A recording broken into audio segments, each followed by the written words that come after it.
Welcome again to Classic Car Cave. So in the video you're going to see what I've done now to get it reasonably level. I've re-tacked the B-post back up in the new position, and I've used ratchet straps for the back to simulate load on it, because obviously there's no back on it, there's no weight, there's no body work, no cab, nothing, no shock absorbers even, and you'll see that in the video. So I just want to do a quick short one. Now what I'm going to do now is unfortunately I had a laser light many years ago, and unfortunately the battery's corroded in it and it's buggered it up. So tomorrow morning, Sunday now, tomorrow morning I'm going to go down and get a new laser light from with a recommendation from Peter Watson. He's the guy that owns the Mercedes-Benz 407D, and he's flying here on Wednesday to pick it up. So he's given me the name of this company, and it's a self-leveling one. So it's a in the old ones you had to actually set the tripod up and set it up level. This self-levels itself, and apparently the light is green, which is much better. You can see it twice as good. Now not only do I need it for doing cars, because this is what I've done all the cars with, the one I had before, the E-Type. In fact, if you go back 5-6 years ago, you can see the E-Type one where that's how I got the body lines all straight.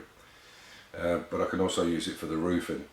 So there'll be a little bit tomorrow, and then that'll be it for the next 3 weeks, I'm afraid, because I've got to get the roof onto this. I've got to get this Mercedes-Benz 407 away from here and on its way to the UK. I've got to finish this roof off for the winter, and then on Saturday we go up to Vienna, to our home in Vienna, and pack for going to Dubai on Sunday for 2 weeks.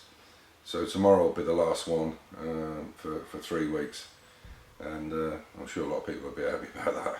I've put up so many videos, but I want you to see it in real time. I think it's important that when you see some of these shows where they take a car and it's, you know, it's garbage or it's scrap, and then the next, within half an hour, 40 minutes, okay, I know it's a TV, but they're saying they're doing it within a few weeks, and I just don't believe it. You know, I've done restorations on cars for some time, and I can tell you now, it's not possible unless you've got a team of 50 people working on it all at the same time. Anyway, so I hope you enjoy this little short video, and I'll do a little bit tomorrow when I've got the TIG and everything working, and I'll show you how the setup is on that. So enjoy the video. So I've just basically taped up the bonnet there just to see where the lines are, and you can see there's a bit of a gap there, but this radiator's not in, so tomorrow morning I have to get some special bolts where you can see there it's quite good, and you can see it will fit reasonably nicely there. It just needs to come over this way somewhat. Just needs to be, you can see the fit down there is not too great either, but yeah, you can see that's much better. So what I'm going to do is I put the level on the door here. You can see where that is now, and I'm going to put the straps onto the the axle and against the chassis, and pull the chassis down, because obviously there's no weight on the arse end of this. In fact, I can even sit on it. I'll show you what I mean. Maybe even stand on it. You see how much more that's down. So I'm going to push it. So I'm going to push back down on the back, the very back of the chassis, and see what happens. I'll review the footage afterwards, but let's see if it does go up and down much.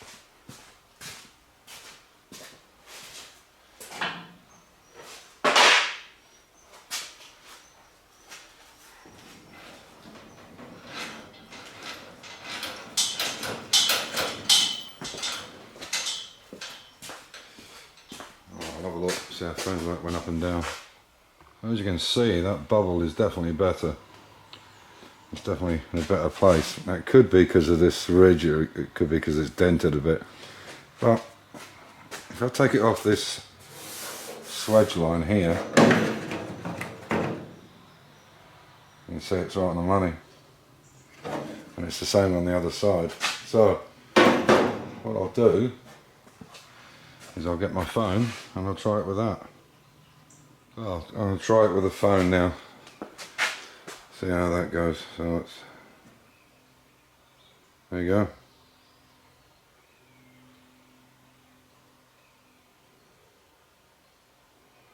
It's level. I'll show you what it looks like, how far it's tied down on the back, so you can see it. So you can see that where the gearbox sits is not perfectly straight, and it's exactly the same as it is on those bars across there. So I'll show you what I mean. So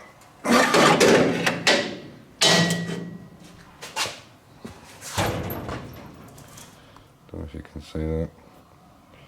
So it is tilted down. Of course there's no engine or anything in it, so we pull that back. Yeah, I mean once the engine and gearbox is in it, although the gearbox comes back quite a way. That's a reasonably light engine. But you can see there it's really good. I'll do it that way, you can see that. That's pretty straight. So, and I'll show you how it is on the back. So I've used these ratchet straps to bring it down. So it's almost in line with the tyres, not quite. I can still get a bit more on these. But you can see. So I think with the tray on it and everything else, I don't know. And the shock absorbers, of course there's no shock absorbers. I know from my XK150 when we tried to put the shock absorbers onto the new chassis, we had to use these ratchet straps to put them on. So they were actually, without the body on it, they were under tension instead of compression like they would be when the body's on. So anyway, at least I know now I'm in pretty good shape, and the front is looking much better. So I think we're in pretty good shape. Like I said, you can see there. So it fits into that. The doors open and shut nicely. Have I got the door open? Where's the door not opening? And I've re-tacked it here now and tacked it on the other side.